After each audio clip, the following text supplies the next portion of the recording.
նախագիծը, որը առաջինը կզեկուցի Հայաստանի Հանրապետության ֆինանսների նախարար Վահե Հովհաննիսյանը։ Պարոն Հովհաննիսյան, խնդրեմ, կարող եք սկսել ձեր զեկույցը։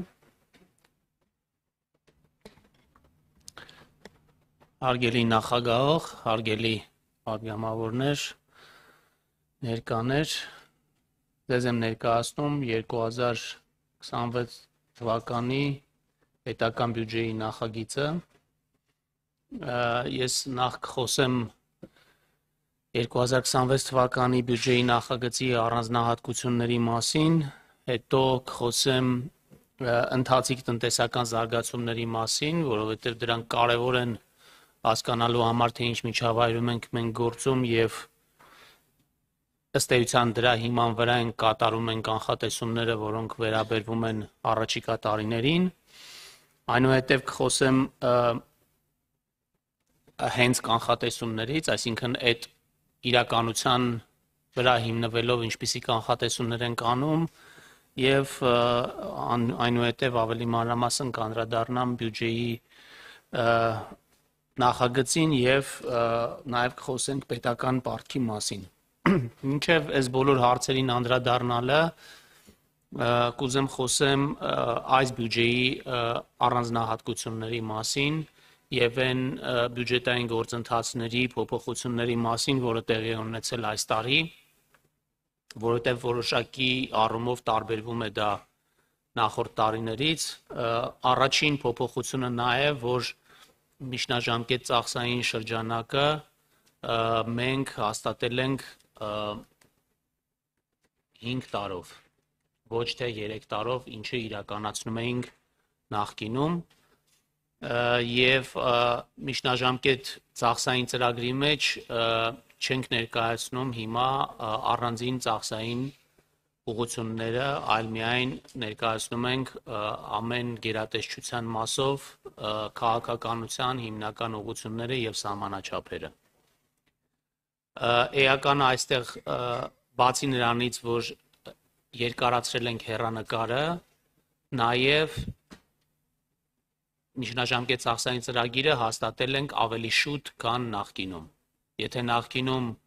միջնաժամկետ ծախսային ծրագիրը հաստատվում էր հուլիսի սկզբին, հիմա այն հաստատել ենք հունիսի սկզբին եւ հաջորդ տարի պլանավորում ենք դա իրականացնել մայիս ամսվա ընթացքում։ Ինչի է սա կարևոր, որովհետեւ մենք միջնաժամկետ ծախսային ծրագրից մինչեւ բյուջեի հաստատման համար ունենք ավելի շատ ժամանակ, ավելի մանրամասն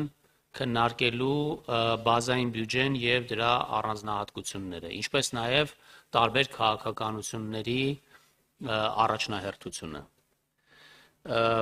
Հաջորդ կարևոր փոփոխությունը նա է, որ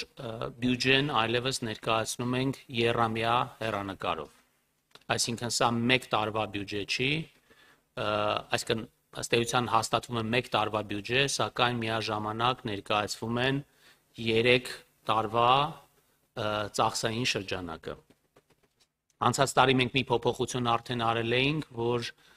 բյուջեի հետ ներկայացրել էինք նաև մակրոտնտեսական ֆիսկալ շրջանակը։ Բյուջեի ծախսերի եւ եկամուտները ներկայացրել ենք խմբավորած ըստ գերատեսչությունների, այսինքն կառուցվածքը բյուջեի փոխվել է եւ հիմա ավելի պարզացնելու եւ հասկանալի դարձնելու համար թե ազգային ժողովի պատգամավորների եւ թե մեր հանրության համար բյուջեի կառուցվածքը այլևս հիմնված է գերատեսչական բացվածքի հիման վրա։ Ներկայացվել են բազմամյա պարտավորությունները։ Ինչի է սա կարևոր, որովհետև մենք հաստատում ենք ըստ էության 1 տարվա բյուջե, բայց մենք գիտենք, որ կառավարությունը ունի բազմամյա պարտավորություններ եւ կարևոր է տեսնել, թե այդ ծախսերը, որը մենք իրականացնելու ենք հաջորդ տարի, ինչպիսի ազդեցություն են ունենալու նաեւ դրա հաջորդող տարիներին։ Մենք առանձին հավելվածով ներկայացրել ենք պետական մարմինների կողմից օգտագործվող գույքի շուկայական արժեքը,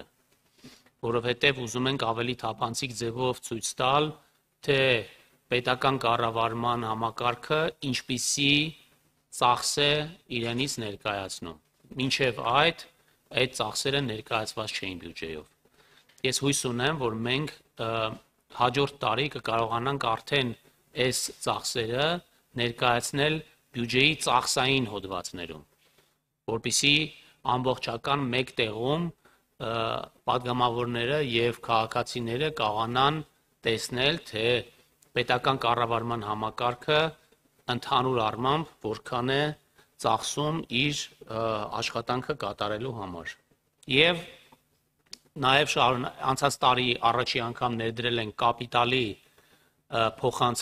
կապիտալ ծախսերի փոխանցման համակարգը, որով մի տարվա մեջ չկատարված, սակայն պարտավորությունները ստանձնած կապիտալ ծախսերը հնարավորություն ենք տալիս տեղափոխել մյուս տարի եւ առանց ավելորդ վարչահարության այդ ծախսերը ավարտին հասցնել հաջորդ տարվա սկզբում։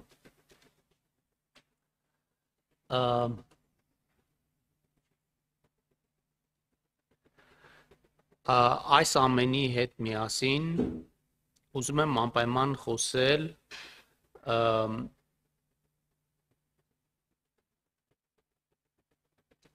մեր բյուջեի էական մի երևույթի մասին, դա դեֆիցիտի կրճատումն է։ 2025 թվականի հետ համեմատությամբ մենք որդեգրել ենք ֆիսկալ կոնսոլիդացիայի քաղաքականությունը եւ առաջիկա տարիներին դեֆիցիտը մինչև 2028 թվականը պլանավորում ենք իջեցնել մինչև 2.8%-ի հնայի մեջ։ Ուզում եմ հիշեցնել, որ 2025 թվականին այդ ցուցանիշը կազմում էր 5.5%։ Սա նպատակ ունի կայուն պահպանել, թույլ չտալ պարտքի սպասարկման գծով ծախսերի եւ պարտքի նոմինալ մակարդակի աճը, միևնույն ժամանակ ապահովել տնտեսական եւ մարդկային կապիտալի մեջ ներդրումների եւ մեր բարեփոխումների սահուն ընթացքը, ըստ էության այս կոնսոլիդացիան տեղի ունենալու ծախսերի արդյունավետության շարունակական բարձրացման պայմաններում։ Հաշվի առնելով հայկական դրամի կանխատեսվող մակարդակը, մեր միջնաժամկետ հատվածում պարտք հնա ցուցանիշը կկայունանա 50-ից 60%-ի միջակայքում։ Մասնավորապես մեր կանխատեսումներով այն կհասնի 54%-ի եւ հետագա տարիներին նաեւ կունենա նվազման միտում։ Եվ եթե խոսենք ռիսկերի կառավարման մասին, ապա երկու հիմնական գործիքներով ենք ռիսկերը կառավարելու։ Առաջինը դա մակրո պահոստների ձևավորումն է, որը ներդրել ենք 2 տարի առաջ, որով մեղմում ենք, նպատակ ունենք մեղմել տնտեսական նեգատիվ շոկերի հետևանքով եկամուտների թերհավաքագրման ռիսկերը, եւ մյուս կողմից ունենք գանձապետական միասնական հաշվում 1%-ի չափով մշտական իրացվելիություն, որը պլանավորված է ցանկացած այլ ռիսկի կառավարման համար, հնայի 1%-ի չափով։ Եվ բնականաբար մեր արդյունավետության բարձրացման համատեքստում ներդրել ենք ծրագրերի գնահատման կանոնավոր գործընթաց, որը կմեկնարկենք 2026 թվականի սկզբին, մենք մի քանի տարի է խոսում ենք սրա մասին, արդեն ըստ էության բոլոր դրա հիմնադրման բոլոր կոմպոնենտները իրականացված են, եւ ես ուրախ եմ արձանագրել, որ 26 թվականից այլևս կունենանք սրա կանոնավոր գործընթաց, ինչպես նաեւ հանրային ներդրումային ծրագրերի կառավարման գործընթացի լավարկում ենք պլանավորում։ Եթե խոսենք Արդեն որոշ առանձնահատկությունների մասին պետք է արձանագրեմ, որ 26 թվականին կապիտալ ծախսերը կկազմեն 704 միլիարդ դրամ, իսկ 27-28 թվականներին կկազմեն համապատասխանաբար 719 եւ 803 միլիարդ դրամ։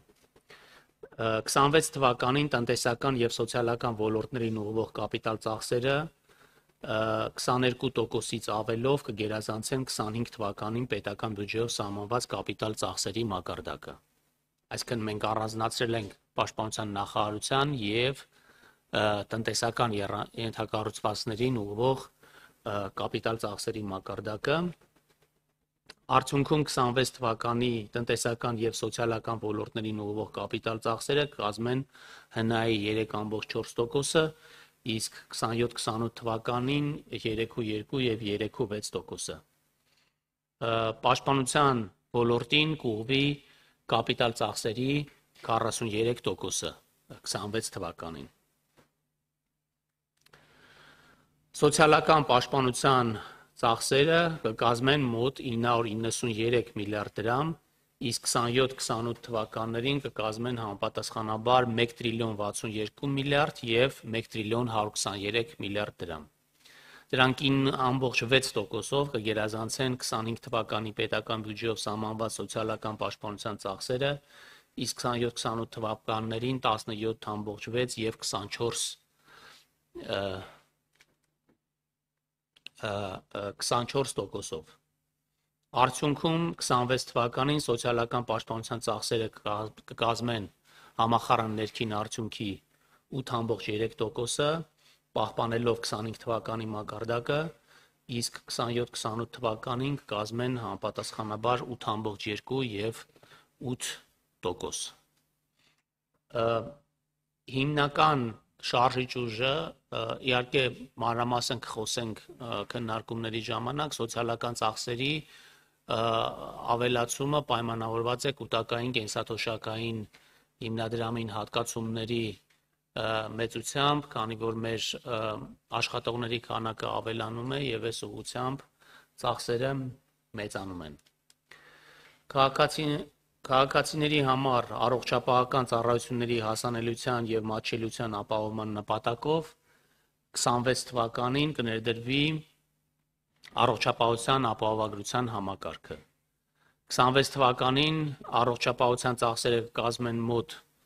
211 միլիարդ դրամ, իսկ 27-28 թվականներին կկազմեն 240 եւ 249 միլիարդ դրամ։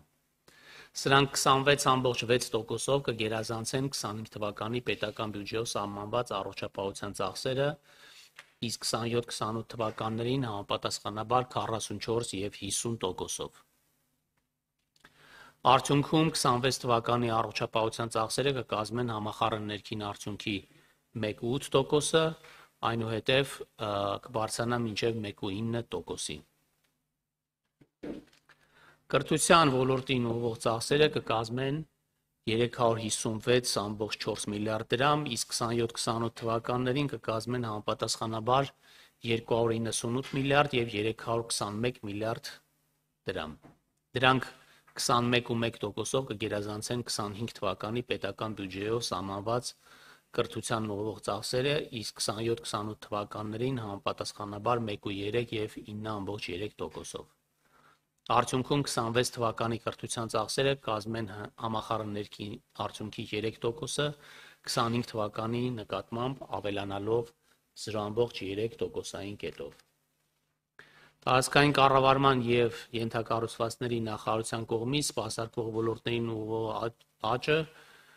ծախսերը կկազմեն 325 միլիարդ դրամ, իսկ 27-28 թվականներին 334 եւ 365 միլիարդ դրամ։ Դրանք 12.7%-ով կգերազանցեն 25 թվականի պետական բյուջեով սահմանված ոլորտին ուղղող ծախսերը, իսկ 27-28 թվականներին 16 եւ 26.7%-ով։ Արդյունքում 26 թվականին ոլորտի ծախսերը կազմեն ՀՆԱ-ի 2.7%-ը եւ 25 թվականի նկատմամբ կավելանան 0.1%-ային կետով։ Հիմա անդրադառնանք գործընկեր երկրների եւ Հայաստանի տնտեսական զարգացումներին 25 թվականի հունվար-սեպտեմբեր ամիսներին հիմնական գործընկեր երկրներում տնտեսական ակտիվության աճի տեմպերի ուղղությունները տարբեր են։ Ռուսաստանի Դաշնությունում տնտեսական ակտիվության աճի թույլ տեմպերը պահպանվել են պայմանավորված սպառողական պահանջարկի թուլացմամբ, ինչպես նաև արտադրական ոլորտի ծավալների կրճատմամբ։ ԱՄՆ-ում մաքսատուրքերի հետ կապված անորոշությունները շարունակում են լրացուցիչ ճնշումներ գործադրել, հանգեցնելով ակտիվության տեմպերի դանդաղման, մինչդեռ Չինաստանում եւ Եվրոգոտում գրանցած տնտեսական աճը հիմնականում պայմանավորված է եղել սպառման, ինչպես նաև ծառայությունների ոլորտի ակտիվության աճով։ Գնաճի տեմպերի թուլացմանը զուգահեռ կենտրոնական բանկերի կողմից իրականացվող զսպող քաղաքականության դիրքը աստիճանաբար թուլացել է։ Հումքային եւ պարենային գների հետ կապված կարող եմ ասեմ, որ հունվար-սեպտեմբերի ամիսներին նավթի գինը նվազել է 14.4%-ով, պղնձի գինը ավելացել է 4.7%-ով եւ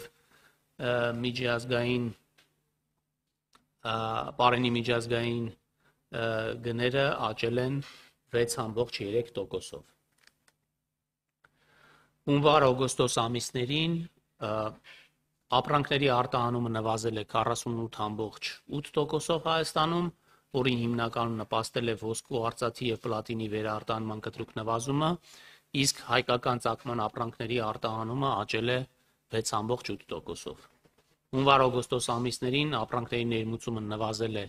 34.9%-ով, որը նույնպես հիմնականում պայմանավորված է վերարտահանման կտրուկ նվազմամբ։ Հունվար-օգոստոս ամիսներին Հայաստանի Հանրապետություն այցելած զբոսաշրջիկների թիվը աճել է 1.4%-ով, որը հիմնականում պայմանավորված է եղել այլ երկրներից Հայաստանի Հանրապետություն այցելած զբոսաշրջիկների թվականակի աճով։ Այլ երկրներից այցելած զբոսաշրջիկների թվականակը աճել է շուրջ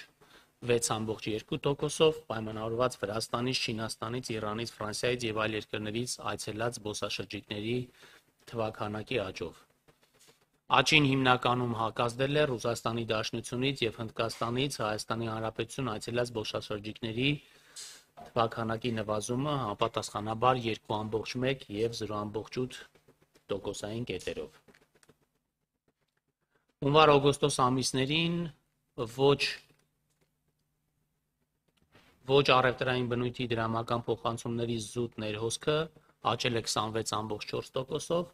որին Ռուսաստանի Դաշնությունից զուտ ներհոսքը նպաստել է 22.9% կետով, իսկ ԱՄՆ-ից 5.4% կետով։ Հունվար-օգոստոս ամիսներին ֆիզիկական անձանց փոխանցումների զուտ ներհոսքը աճել է 12.5%-ով, ընդ որում ներհոսքն ավելացել է 5.1%-ով, իսկ արտահոսքը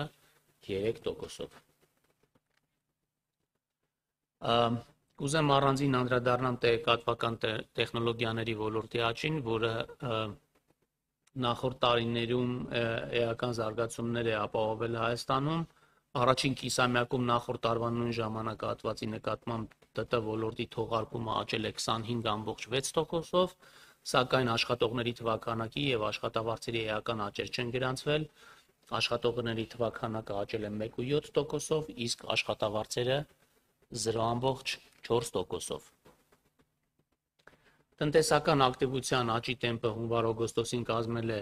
7.1%, հիմնականում պայմանավորված ծառայությունների, շինարարության, ինչպես նաև առևտրի աճերով, իսկ արդյունաբերությունը հակազդել է տնտեսական ակտիվության աճին։ Ինչպես կարող եք նկատել, արդեն հուլիս-օգոստոս ամիսներից արդյունաբերության աճը նույնպես անցնում է դրական տիրույթ, որովհետև հետզհետե չեզոքանում է նախորդ տարվա ոսկու վերարտահանման եւ մշակման էֆեկտը։ Աշխատանքի շուկայի զարգացումները շարունակում են դրական դինամիկայի մեջ մնալ։ Հունվար-օգոստոսին միջին ամսական աշխատավարձը աճել է 5.5%-ով, պետական հատվածում 4.9%-ով, իսկ մասնավորում 5.5%-ով։ Իրական աշխատավարձը 3.2% գնաճի պայմաններում աճել է 2.3%-ով։ Նույն ժամանակահատվածում վարձու աշխատողների թվաքանակը աճել է 5%-ով, իսկ պաշտոնապես գրանցված գործազուրկների թիվը նվազել է 15.6%-ով։ Սեպտեմբերին 12-ամսյա գնաճը կազմել է 3.7%, միջին գնաճը առաջին 9 ամիսներին 3.3%, 12-ամսյա գնաճը պայմանավորվել է սննդամթերքի, ծառայությունների, ալկոհոլային խմիչքների ու ծխախոտային արտադրատեսակների և ոչ բարենային ապրանքների դրական նպաստումներով։ 25 թվականի փետրվարին ԿԲ-ն նվազեցրել է քաղաքականության տոկոսադրույքը 0.25 կետով, իսկ հաջորդող նիստերի որոշումներով անփոփոխ թողել այն 6.75% մակարդակում։ Դրամավարկային պայմանների աստիճանական թուլացումը, որի հիմնականում տեղի է ունեցել նախորդ տարվա ընթացքում, հանգեցրել է պետական պարտատոմսերի տոկոսադրույքների նվազմանը եկամտաբերության կորի կարճաժամկետ և միջնաժամկետ հատվածներում։ Երկարաժամկետ հատվածում դեռ չենք տեսնում նման միտումներ, որի ուղղությամբ պետք է աշխատենք առաջիկա տարվա ընթացքում։ Ուզում եմ ձեր ուշադրությունը հրավիրել եվրոպարտատոմսերի եկամտաբերությանը։ Եվրոպարտատոմսերը ըստ էության երկրորդային շուկայում, միջազգային շուկայում մեր թողարկված թղթերի շրջանառությունն է, որը իրականում, որի տոկոսադրույքները ցույց են տալիս այն իրական պատկերը, որը Հայաստանի Հանրապետությունը կամ ընկալումը, որը Հայաստանի Հանրապետությունը ունի ուրեմն ներդրողների կողմից, իրական ներդրողների կողմից, եւ կարող եք տեսնել, որ օրինակ 2029 թվականին մարվող պարտատոմսերի ռիսկի հավելավճարը կազմում է 197 բազիսային կետ։ Սա մի ցուցանիշ է,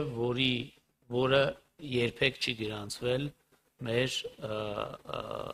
պատմության ընթացքում, այսինքն այսպիսի մարման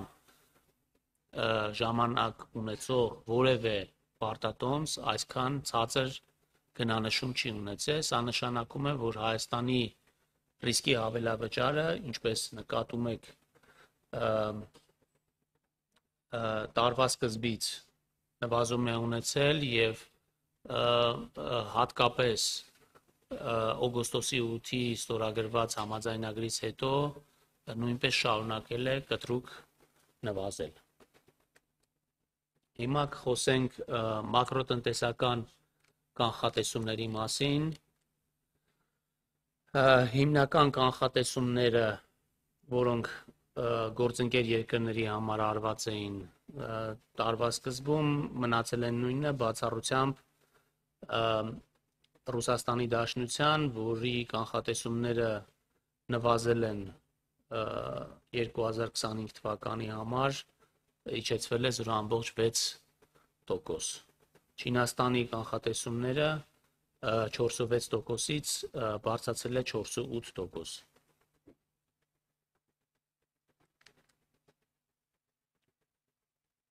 Միջնաժամկետ հատվածում կանխատեսվում է պղնձի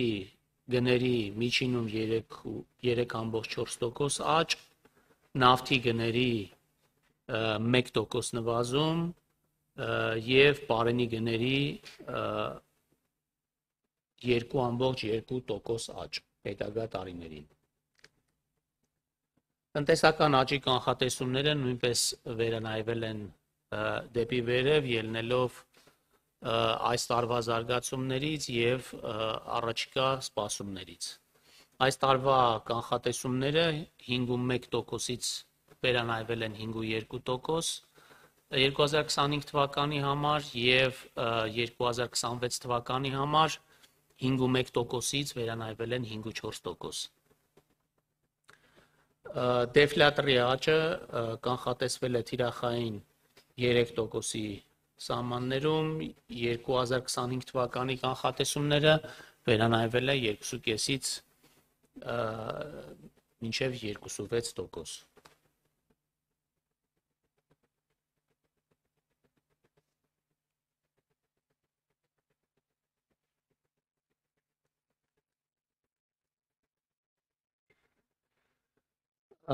Տնտեսական աճը, որի մասին նշեցի, պայմանավորված կլինի հիմնականում ծառայությունների եւ արդյունաբերության աճով, իսկ պահանջարկի տեսանկյունից ներքին պահանջարկի եւ հայկական ծագման ապրանքների արտահանման աճով, որը արդեն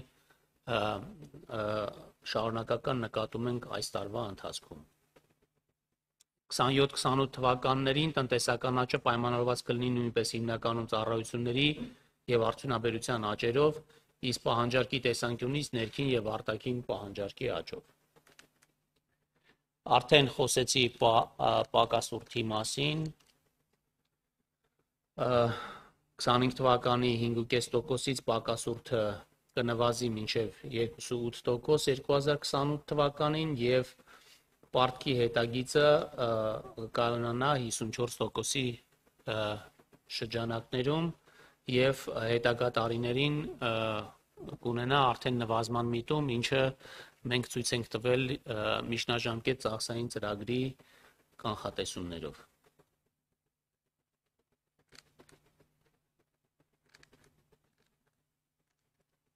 Էական է խոսել հարկային եկամուտների մասին,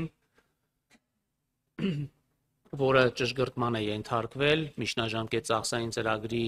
կազմումից հետո, ուրախ եմ, որ ճշգրտումը տեղի ունեցել դեպի վերև, այս տարի սպասում ենք 1%-ային կետով հարկեր հնա ցուցանիշի բարելավում, 23.5%-ից այն կբարձրանա 24.5%, մյուս տարի այն կհասնի 24.9%-ի եւ այնուհետև կխոսեմ նաեւ հարկային եկամուտների բացարձակ թվերի մասին։ Ընթացիկ ծախսերի մակարդակը 26 թվականին կկազմի հնայում 24.5%, հետագա տարիներին նվազման միտում ունենալով մինչև 23%, այսինքն երբ որ մենք խոսում ենք դեֆիցիտի նվազման մասին, դեֆիցիտի նվազումը հիմնականում տեղի է ունենալու ընթացիկ ծախսերի մասնաբաժնի կրճատմամբ եւ կապիտալ ծախսերի մասնաբաժնի պահպանմամբ։ Կապիտալ ծախսերը 26 թվականին կլինեն 5.9%, հետագա տարիներին կլինի 5.6 եւ 5.7% հնայում։ Եվ 25 թվականի համեմատությամբ կապիտալ ծախսերի նվազումը պայմանավորված կլինի Պաշտպանության նախարարության կապիտալ ծախսերի նվազման հանգամանքով։ Կառավարության պարտքի մասին արդեն խոսեցինք, այն կբալանսավորվի 54%-ի շրջանակում միջնաժամկետ հատվածում, 26 թվականին կլինի 53.5% եւ պահուստները բյուջեով պլանավորել են 39 միլիարդ, հետագա տարիներին 58 եւ 72 միլիարդ դրամ։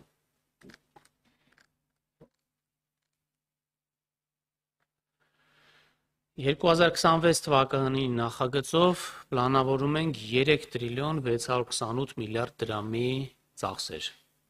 Եկամուտները կկազմեն 3 տրիլիոն 91 միլիարդ դրամ եւ դեֆիցիտը կկազմի 537 միլիարդ դրամ։ 2025-ի հաստատված բյուջեի 603 միլիարդ դրամ դեֆիցիտի փոխարեն, այսինքն դեֆիցիտը ոչ միայն նվազում է հնա համեմատությամբ, այլ նաև բացարձակ մեծությամբ։ Ըստ այդմ պետական բյուջեի եկամուտները կլինեն 25.9% հնայում, հարկային եկամուտները 24.9% հնայում, ծախսերը 30.4% հնայում եւ կապիտալ ծախսերը 5.9% հնայում։ Ձեր ուշադրությանն եմ ուզում հրավիրեմ տարբեր գերատեսչությունների ծախսերին, որը վստահաբար հետաքրքիր կլինի թե ձեզ թե հանրությանը։ Ամենամեծ աճը ըստ էության ունենք աշխատանքի եւ սոցիալական հարցերի նախարարությունում, որը կազմում է 87 միլիարդ դրամ, այնուհետև ԿԳՄՍ նախարարությունում 57 միլիարդ դրամ, առողջապահության նախարարությունում 44 միլիարդ դրամ, ֆինանսների նախարարությունում գրեթե 42 միլիարդ դրամ, տարածքային կառավարման նախարարությունում 36 միլիարդ դրամ եւ պետական եկամուտների կոմիտեում 23 միլիարդ դրամ։ Նվազում ունենք 101 միլիարդ դրամ պաշտպանության նախարարության, 10 միլիարդ դրամ բարձր տեխնոլոգիական արդյունաբերության նախարարության ուղղություններով։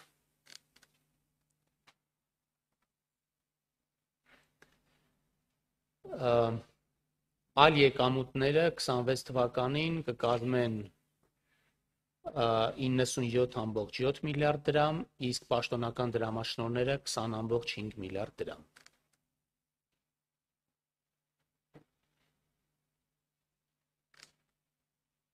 Թվականին պետական բյուջեի ծախսերի ֆինանսավորման արտաքին աղբյուրները կկազմեն 154 միլիարդ դրամ, դրանցից 133.5 միլիարդ դրամը կկազմեն վարկային միջոցները, իսկ 20.5 միլիարդ դրամը կկազմի դրամաշնորհային միջոցները։ Կապիտալ ծախսերի կառուցվածքը ըստ ֆինանսավորման աղբյուրների ըստ էության կապիտալ ծախսերի 583 միլիարդ դրամը կֆինանսավորվի ներքին աղբյուրներից եւ 121 միլիարդ դրամը կֆինանսավորվի արտաքին աղբյուրներից, ինչպես կարող եք նկատել 2025 թվականի համեմատությամբ մենք ունենք արտաքին աղբյուրներից ֆինանսավորման չափերի ավելացում, սա պայմանավորված է նրանով, որ արտաքին ֆինանսավորմամբ իրականացվող ծրագրերը ըստ էության տալիս են ճկունություն, որովհետև մենք պարտք վերցնում ենք այն չափով իշխանով, որ ծրագիրը իրականացվում է։ Այսինքն կարիք չի լինում պարտք վերցնել եւ հետո եթե թերակատարումներ են լինում, այդ պարտքի համար ավելորդ տոկոսավճարներ վճարել, թեև այս դեպքում էլ կան պարտավճարներ, սակայն դրանք ավելի ցածր մակարդակում են։ Կարող եմ ներկայացնել նաև ծախսերի հարաբերակցությունը ըստ ուղղությունների, սոցիալական ծախսերը 25 թվականի համեմատությամբ կավելանան 3%-ային կետով, այսինքն եթե ընդհանուր բյուջեի 41%-ը կազմում են սոցիալական ծառայությունները, 26 թվականին այդ ծառայությունները կազմեն 44%-ը եւ պաշտպանության, հասարակական կարգի, անվտանգության եւ դատական գործունեության ծախսերը 26%-ից կնվազեն 22%-ի։ Եվ եթե խոսենք առանձին նախարարությունների հնայում պատկերի մասին, կտեսնենք, որ ԿԳՄՍ եւ առողջապահության նախարարության մոտ 0.2%-ային կետով ավելացում ունենք հնայում ծախսերի եւ նվազում ունենք պաշտպանության նախարարության էկոնոմիկայի եւ բարձր տեխնոլոգիաների ոլորտում, որոնք 0.1%-ային կետով են։ Թույլ տվեք նաեւ ներկայացնել պարտքի հետ կապված ցուցանիշները, թեև պարտքի սպասարկման ծախսերը բացարձակ թվով ավելանում են, պայմանավորված պարտքի անվանական ծավալի աճով, հնայի նկատմամբ հարաբերակցությունը կայունանում է 26 թվականին։ Միջազգային եւ ներքին շուկայում տոկոսադրույքների նվազումը կհանգեցնի պարտքի գծով տոկոսավճարների բեռի կայունացման, տոկոսավճարների մեծությունը հաշվարկվել է նաեւ հաշվի առնելով փոխարժեքի գծով որոշակի ռիսկեր, այսինքն եթե այդ ռիսկերը չնյութականանան, պարտքի սպասարկման ծախսերը ծրագրային ցուցանիշից